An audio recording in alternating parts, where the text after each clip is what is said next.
corrige la suite. Donc, quelle est l'allure de cette représentation? Alors, je rappelle qu'on a tracé la représentation graphique de la fonction f. Et, petit rappel, cette fonction f, ce n'est pas n'importe quelle fonction, c'est une fonction affine. Elle s'écrit bien sous la forme ax plus b.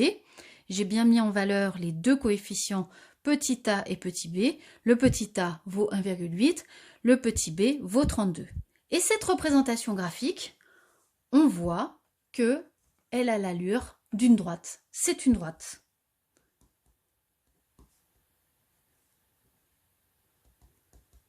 Et c'est la chose essentielle à retenir à propos de cette activité d'ailleurs. Alors il y a d'autres petites choses importantes, hein, mais ça c'est vraiment le minimum à retenir.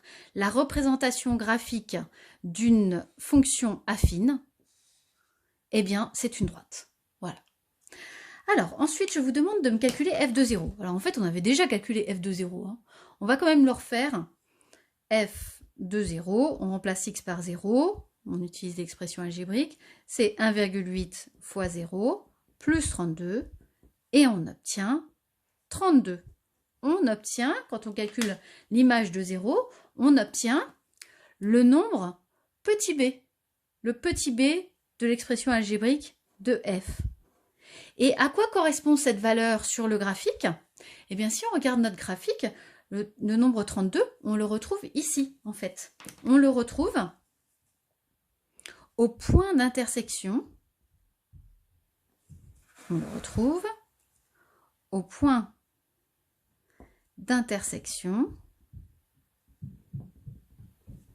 de la droite avec l'axe des ordonnées.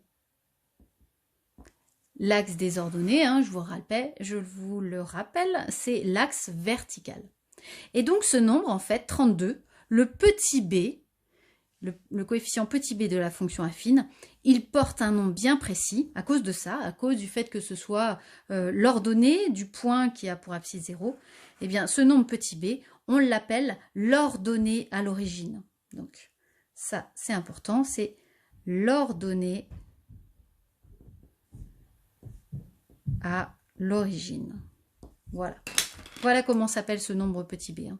C'est l'ordonnée à l'origine. Voilà. On passe à la suite. Je vous ai demandé de calculer les images de plusieurs nombres. Alors, je vous donne la correction. Hein. Pour 1, on trouvait 33,8. Pour 2, l'image de 2, 35,6. L'image de 3, 37,4. L'image de 7,5. 45,5, l'image de 8,5, 47,3. Et puis, on se sert des réponses à la question petit a pour répondre au petit b, pour calculer les quotients suivants. Alors, vous remarquez que ces quotients-là, ils sont tous formés de la même façon. C'est une différence entre deux ordonnées divisées par les deux abscisses. Là, vous voyez, j'ai pris par exemple le nombre 1 et le nombre 2. Et puis, j'ai fait la différence entre l'image du nombre 2 et l'image du nombre 1. Alors, qu'est-ce qu'on obtient? Alors d'abord, la différence entre 2 et 1, ça fait 1. Le dénominateur, ça fait 1. Et f de 2 moins f de 1, 35,6 moins 33,8, eh bien, ça fait 1,8. Et 1,8 divisé par 1, ça fait 1,8. Même chose ici. Si on fait f de 3 qui vaut 37,4 moins f de 2 qui vaut 35,6, on trouve encore 1,8. Et 3 moins 2 valant 1, ce quotient vaut 1,8. Même chose ici. Vous vérifierez. Au numérateur, ça donne 1,8. Au dénominateur 1, on obtient donc 1,8. Ici, même chose. La seule différence, c'est que là, j'avais en fait augmenté, j'avais fait la différence de deux nombres entiers séparés seulement de une unité, ici aussi, ici aussi. Et là, je prends deux nombres entiers, alors qu'ils soient entiers ou pas, d'ailleurs c'est pas très grave, mais cette fois, leur différence n'est plus que de 1. Elle est plus que de 1, elle est de 2.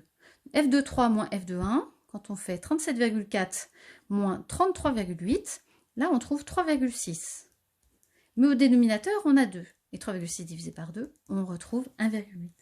Même chose ici, je vous laisse terminer, vous verrez qu'on obtient encore 1,8. Qu'est-ce qu'on constate finalement? C'est qu'à chaque fois qu'on fait la différence de deux ordonnées divisées par la différence des deux abscisses, on obtient le même nombre. Ce qui montre que la différence des ordonnées est proportionnelle à la différence des abscisses. Dit autrement, ici, regardez,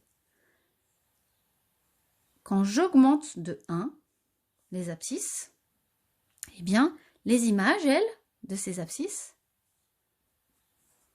elles augmentent de 1,8. Là, pareil, pour passer de 2 à 3, j'ajoute 1, mais pour passer de 35,6 à 37,4, ça a été augmenté de 1,8. Et je pourrais continuer ainsi. Graphiquement, en fait, ce qui se passe, là, je vous ai représenté, en fait, comme si j'avais zoomé sur une petite partie de notre droite, là. Et donc, je prends deux points de la droite. Un premier point, c'est un exemple, hein, qui a pour abscisse 1, et puis le point suivant qui a pour abscisse 2.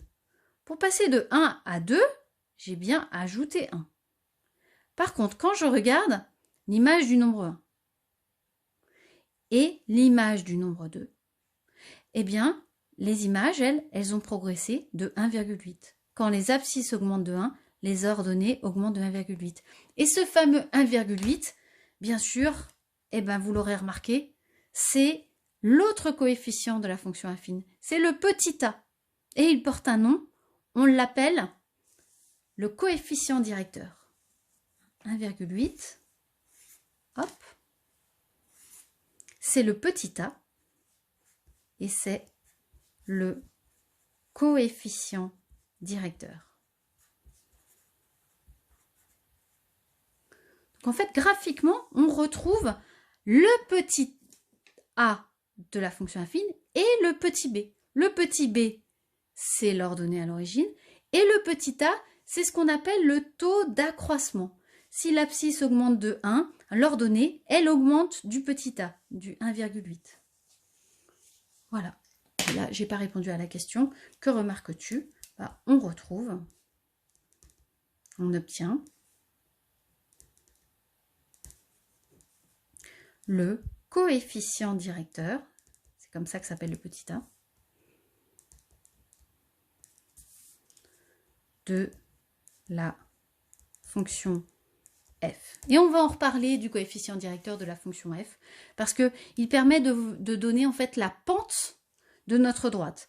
Plus ce coefficient directeur va être élevé, plus la droite va grimper vite. Plus le coefficient directeur va être petit, en valeur absolue en tout cas, et bien plus la pente va être douce. On fera un exercice là-dessus. Ah, et puis une dernière chose, si le coefficient directeur était un nombre négatif, hein, si le petit a est un nombre négatif, alors dans ce cas, la droite, elle descendrait. Voilà.